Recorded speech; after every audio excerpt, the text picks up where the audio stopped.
Bem-vindos a mais uma história inspirada em fatos reais do canal Sofrência Social Clube. Aqui, você encontrará relatos reais e anônimos de pessoas que viveram momentos de infidelidade, seja como traidores ou traídos. Cada episódio traz uma nova narrativa, cheia de reviravoltas, emoções e lições de vida. Se gostarem, inscrevam-se no canal, aperte no sininho e indiquem a um amigo. Se não gostarem, indiquem a vários inimigos. Era uma noite de verão, o churrasco da empresa estava animado, e Pedro e Cláudia, casados há 10 anos, faziam parte do grupo. Entre risadas e copos de cerveja, o clima era de descontração. No entanto, por trás da alegria aparente, algo perturbava Pedro. Ele sabia que Cláudia já havia passado dos limites da bebida, e sempre que isso acontecia, ela falava demais. Sentados ao redor da mesa, alguém do grupo, meio que de brincadeira, lançou a pergunta fatídica: Cláudia, você se arrepende de alguma coisa na vida? Ela, já um pouco embriagada, soltou uma risada alta e respondeu sem hesitar: se me arrependo de algo? Me arrependo de não ter conhecido mais homens, ter transado mais antes de casar. A gargalhada escapou de Cláudia, mas Pedro sentiu o rosto esquentar.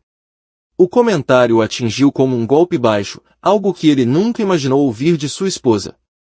Um silêncio desconfortável se espalhou pela roda. Um dos amigos, percebendo a tensão, lançou uma piada que só piorou as coisas. Isso vai dar merda. Pedro tentou manter a calma, mas a vergonha e o desconforto eram evidentes. Ele sabia que aquilo não ficaria apenas entre os amigos, logo viraria assunto na empresa. Sentia como se seu casamento estivesse sendo exposto, sua masculinidade colocada à prova. A irmã de Cláudia, uma feminista convicta que sempre via machismo em qualquer situação, observou o rosto tenso de Pedro e soltou, com um ar de superioridade: olha aí a masculinidade frágil. Se fosse o contrário, ninguém diria nada. Você teve um monte de namoradas, Pedro, a Cláudia só teve 2. Pedro não sabia se respondia ou simplesmente se retirava da situação. Sentia-se ferido, mas também envergonhado de se sentir assim. Ele se perguntou se era realmente frágil ou se o problema estava em Cláudia ter cruzado uma linha que, para ele, deveria ser respeitada. Pedro, já desconfortável com o primeiro comentário de Cláudia, tentou manter a compostura, mas sentia o peso de todos os olhares. Forçou um sorriso, mas a angústia em seus olhos era clara. Infelizmente, a vida não é como queremos, Cláudia. Ele começou, tentando disfarçar o incômodo. Antes que ele pudesse terminar a frase, Cláudia, rindo mais alto do que antes, soltou outra provocação: eu sei, Pedro. A vida não é justa.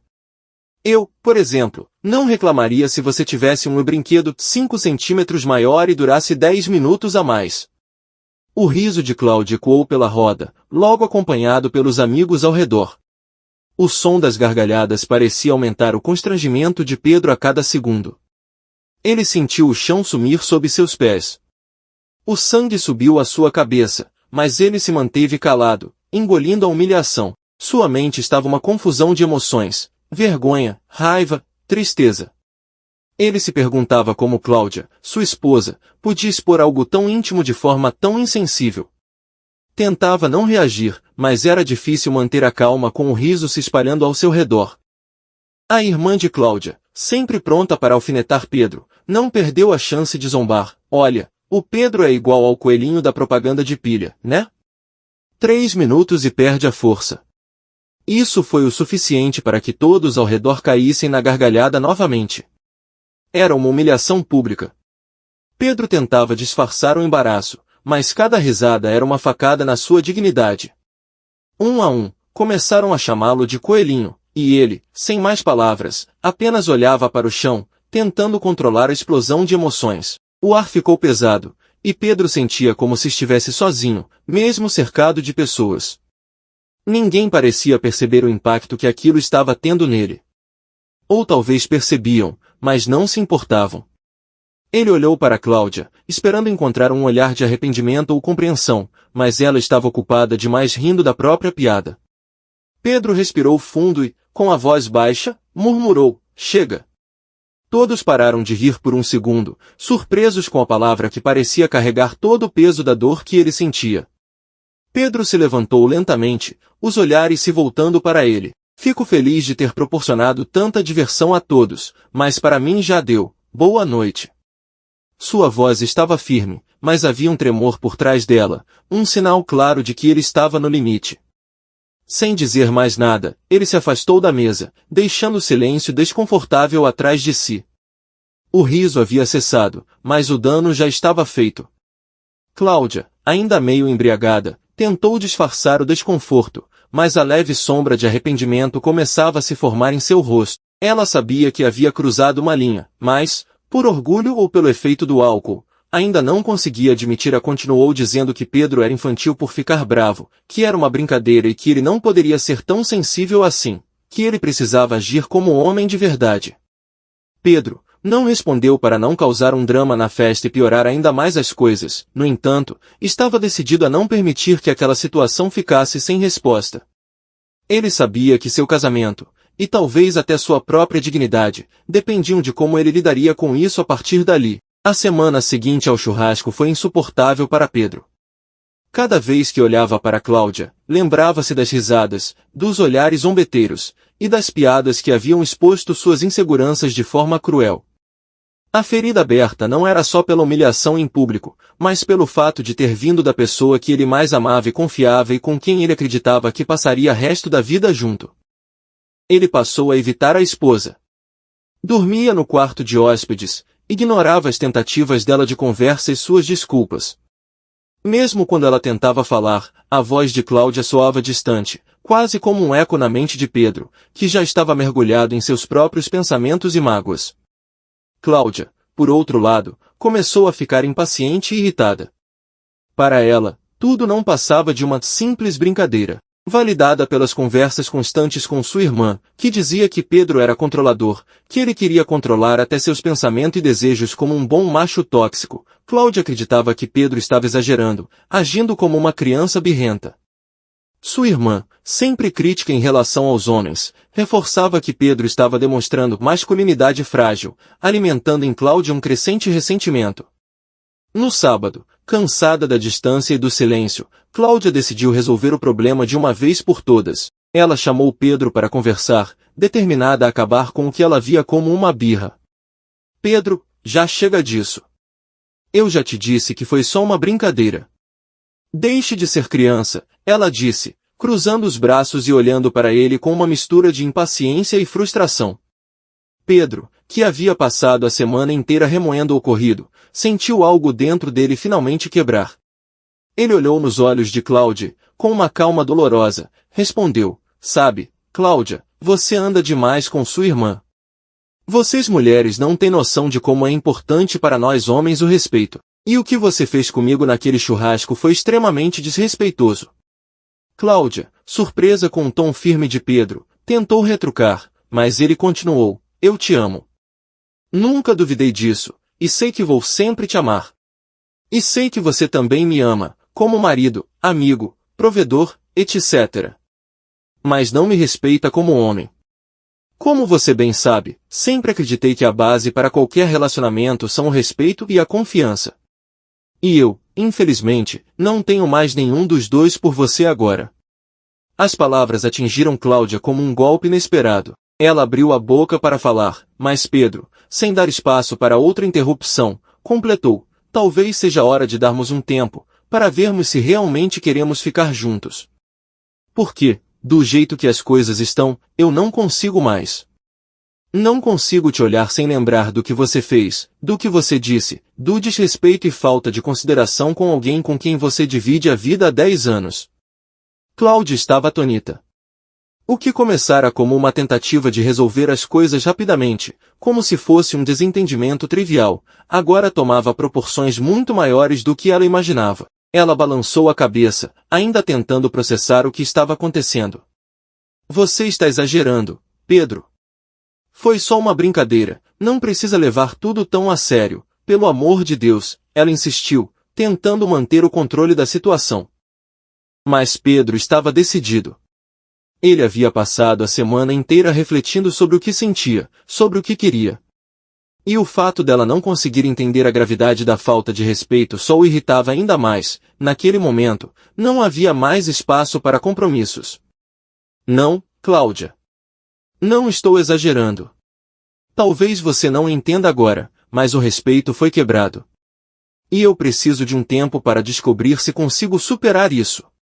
Com essas palavras, Pedro se levantou e começou a arrumar suas coisas. Cláudia, agora percebendo o que estava realmente acontecendo, tentou argumentar, tentou segurar sua mão, mas ele estava irredutível. A decisão já estava tomada. Enquanto ele fazia as malas, o silêncio entre eles era ensurdecedor. Cláudia, ainda atordoada, continuava repetindo que ele estava exagerando, mas sua voz soava cada vez mais fraca, cada vez menos convincente. Quando Pedro finalmente saiu pela porta, Cláudia ficou sozinha no quarto, o peso da situação finalmente caindo sobre ela. Aquilo que antes parecia apenas uma brincadeira agora se transformava em uma crise real. Ela nunca havia imaginado que Pedro fosse levá-la tão a sério, e muito menos que ele iria embora. O som da porta fechando ecoou pela casa, deixando Cláudia imersa em uma mistura de confusão, arrependimento e frustração. Ela sentou-se na beira da cama, olhando para o chão, sem saber o que fazer a seguir. Pedro, por sua vez, dirigia pela estrada, a mente ainda cheia de pensamentos confusos, mas com a certeza de que precisava desse tempo para si. O silêncio do carro contrastava com o turbilhão de emoções que ele sentia. Ele amava Cláudia, disso ele sabia, mas o respeito quebrado era uma ferida que ele não sabia se conseguiria curar.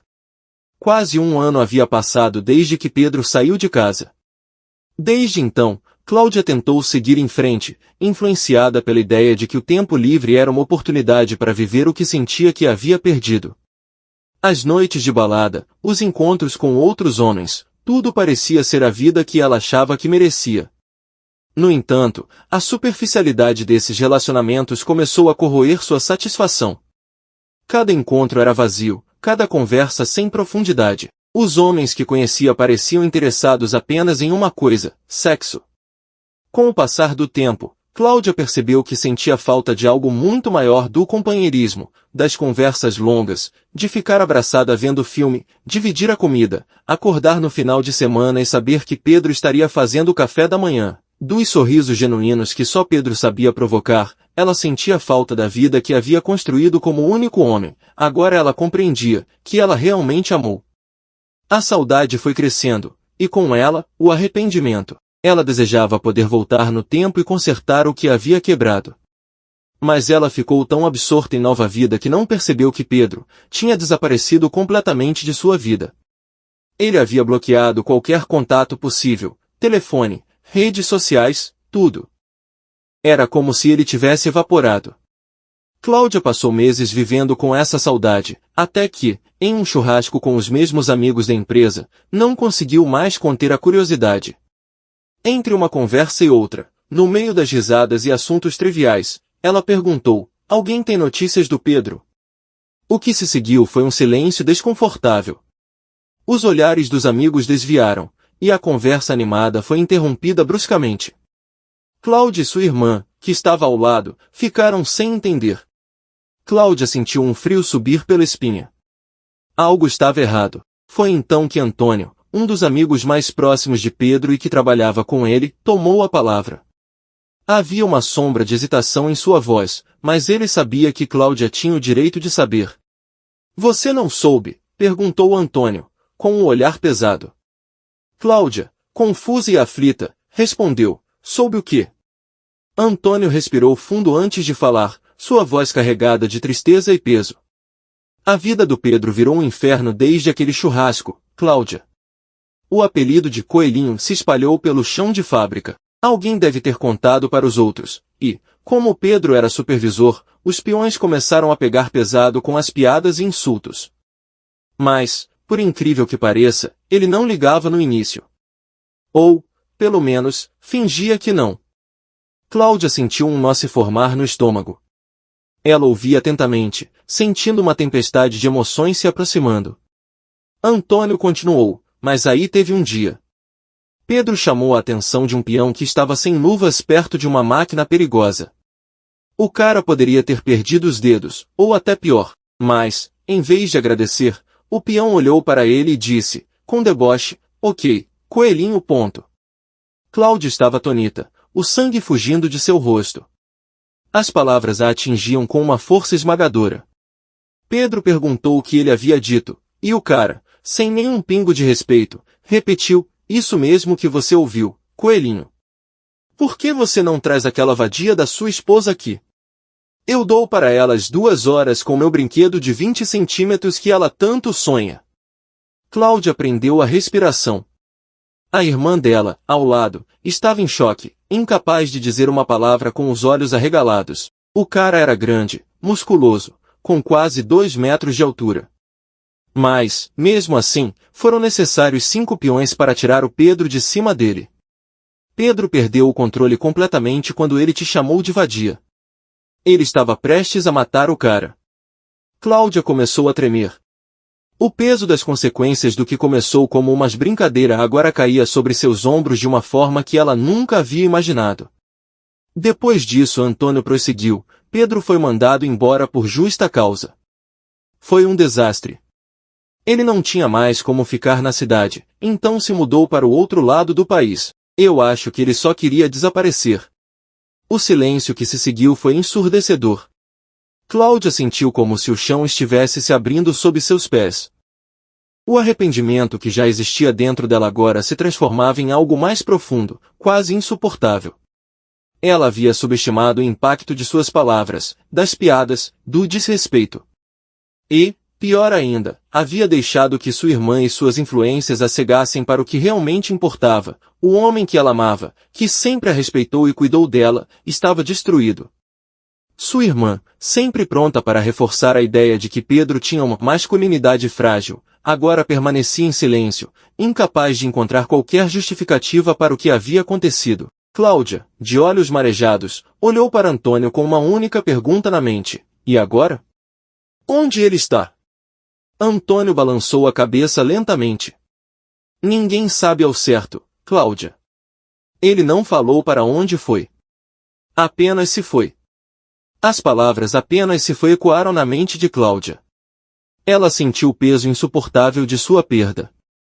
Agora, compreendia que havia destruído algo precioso, algo que nunca deveria ter sido quebrado. Ela deixou o churrasco mais cedo, sem dizer mais nada. Dentro de si, um misto de dor, culpa e desespero crescia a cada passo. A realidade finalmente a atingira com toda a força. O homem que ela havia machucado não estava mais disponível para ela, e as chances de reparar o dano pareciam cada vez mais distantes. Agora, Cláudia enfrentava o vazio deixado por Pedro, uma ausência que lhe lembrava, a cada segundo, o que significava perder alguém que se ama verdadeiramente por descuido, orgulho e a falta de respeito. O tempo passou, e Cláudia, atormentada pelo arrependimento, tentou de todas as formas encontrar Pedro. Ela usou todas as conexões, contatou antigos amigos, até mesmo foi atrás de colegas de trabalho, mas Pedro parecia ter desaparecido completamente. Não havia sinal dele em lugar algum, como se ele tivesse decidido apagar qualquer vestígio de sua antiga vida. A ausência dele era uma dor constante para Cláudia, um lembrete diário do quanto ela havia perdido. Enquanto isso, o relacionamento com sua irmã começou a se deteriorar. Cláudia, que antes acreditava nas narrativas da irmã sobre Pedro ser machista, controlador e abusivo, agora via tudo com clareza. Pedro nunca foi abusivo. Ele apenas queria ser respeitado, algo que Cláudia havia falhado em oferecer. As discussões com a irmã se tornaram mais frequentes, e a distância entre as duas aumentava à medida que Cláudia percebia o papel da irmã em moldar sua visão equivocada sobre Pedro. Sentia-se traída, mas, no fundo, sabia que as decisões finais haviam sido dela. Cláudia estava sozinha com seu arrependimento. Um ano depois da última tentativa de contato, Cláudia ainda sentia o peso do vazio deixado por Pedro. Era um dia comum, como qualquer outro. Ela voltava para casa após mais uma longa jornada de trabalho, cansada, e com a mente constantemente voltada para as memórias de seu casamento. Ao chegar em casa, no entanto, algo estava diferente. Um envelope pardo repousava em sua porta, quase imperceptível. Ela parou por um momento, olhando para o envelope, sentindo uma estranha sensação de ansiedade crescer dentro de si. Com as mãos trêmulas, Cláudia pegou o envelope e entrou. Seu coração acelerava, como se já soubesse o que estava por vir, mas sua mente ainda resistia a acreditar. Ao abrir o envelope, encontrou algo que imediatamente fez suas pernas fraquejarem: os papéis do divórcio. Dentro, junto com os papéis, havia a aliança de Pedro. A aliança que ela mesma havia colocado em seu dedo, anos atrás, como o símbolo de um amor que agora parecia tão distante. O metal frio e brilhante parecia um peso insuportável em sua mão. Mas o que mais a atingiu foi o pequeno bilhete que acompanhava a aliança. A letra de Pedro era clara, precisa, e cada palavra parecia um golpe no coração de Cláudia. Cláudia, nunca duvidei do amor que sinto por você, e, apesar de tudo, ainda acredito que, de certa forma, sempre te amarei. Mas o respeito entre nós foi quebrado, e sem ele, eu nunca mais poderia viver ao seu lado. Eu lamento profundamente não ter sido o homem que te fez feliz. Lamento não ter conseguido superar o que aconteceu. Este é o meu adeus. Espero que você encontre paz, e desejo que você seja feliz da forma que eu não fui capaz de proporcionar. Pedro. Cláudia leu o bilhete várias vezes, como se cada leitura pudesse mudar o que estava escrito. Lágrimas começaram a escorrer de seus olhos, primeiro silenciosamente, depois com uma intensidade que ela não conseguia controlar. Ela caiu de joelhos no chão, segurando a aliança de Pedro em uma mão e o bilhete na outra. O desespero a dominava por completo. Pedro havia se despedido definitivamente. Não era mais uma separação temporária, uma pausa para reflexão. Era o fim. E Cláudia sabia que ele não voltaria. Ela ficou ali, sozinha em sua sala, sentindo o peso de cada escolha errada, de cada palavra mal colocada, de cada vez que riu às custas dele. Pedro estava realmente fora de sua vida, e, dessa vez, para sempre. Não havia mais volta. A casa, que outrora fora um lar, agora parecia vazia, como se o espírito de Pedro tivesse levado consigo toda a vida que restava ali. Cláudia, ainda ajoelhada no chão, sentiu-se esmagada pela realidade. O homem que ela amava havia partido, e, por mais que tentasse justificar suas ações, sabia que a culpa era dela. E não havia nada que ela pudesse fazer para mudar isso. Nos dias seguintes, Cláudia continuou vivendo, mas agora tudo parecia sem sentido. O arrependimento era sua constante companhia, e a saudade de Pedro, algo que a consumia lentamente. Seus encontros casuais e sua vida livre já não faziam sentido. Ela sentia falta de Pedro, de quem ele era, da segurança que ele trazia, e o mais cruel de tudo, ela sabia que nunca mais o veria novamente. Ela tentou encontrar conforto nas poucas amizades que restaram, mas nada preenchia o vazio deixado por Pedro. O adeus dele havia selado seu destino, e Cláudia agora estava presa em uma realidade que ela mesma havia criado, uma realidade sem um homem que ela verdadeiramente amava.